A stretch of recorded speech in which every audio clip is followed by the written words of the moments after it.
Hi friends, அஸ்ஸலாமு அலைக்கும். Today எறா வடை எப்படி செய்கிறதுன்னு பார்க்கலாம். இது சாம்பார் ரசத்துக்கெல்லாம் வச்சு சாப்பிட்டு பாருங்கள், அட்டகாசமாக இருக்கும். ஒரு 2 வெங்காயம் எடுத்துக்கோங்க, 4-5 பூண்டு எடுத்துக்கோங்க, கொஞ்சம் தேங்காய் சேர்த்துக்கோங்க, ஒரு 7-8 காஞ்ச மிளகாய் சேர்த்துக்கோங்க.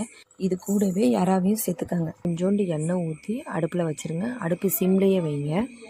1/2 டீஸ்பூன் மஞ்சத்தூள் சேர்த்து நல்லா வதக்கிக்கோங்க. கவுச்சி தண்ணி இறங்குற அளவுக்கு நல்லா வதக்கிக்கோங்க. ஒரு 1/2 டீஸ்பூன் கரம் மசாலாவும் சேர்த்துக்கோங்க. டேஸ்ட்டு நல்லாயிருக்கும்.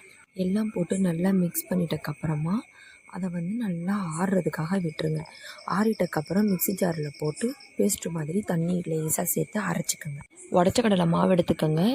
நம்ம அரைச்சதையும் உடச்ச கடலை மாவையும் ஒன்றா போட்டு ரொட்டி மாவு பதத்துக்கு நல்லா பிசைஞ்சிக்கோங்க. இது ஒரு 1/2 மணி நேரத்துக்கு நல்லா ஊறட்டும்.